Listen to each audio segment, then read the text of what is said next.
जय जगन्नाथ। नमस्कार दर्शक बंधु, प्रेरणा को अनेक अनेक स्वागत।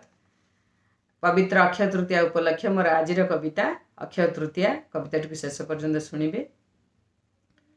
अक्षय तृतीया पवित्र दिन चाप खेलती मदन मोहन। शुभारंभ हुए चंदन यात्रा, दुई चाप नाम नंदा और भद्रा।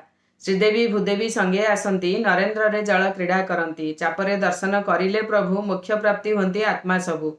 जल क्रीड़ा करी लभी आनंद, ग्रीष्मरु प्रभु हुअन्ति मुक्त। एही दिन दान पुण्य करिले, अक्षय रहिब ऐश्वर्य भले। रथगढ़ा आम प्रसिद्ध पर्व, सेवक मानक मनरे दंभ। आज्ञामाल जाए रथ खलाकू, विश्वकर्मा शाढ़ी बंधा नीतिकू।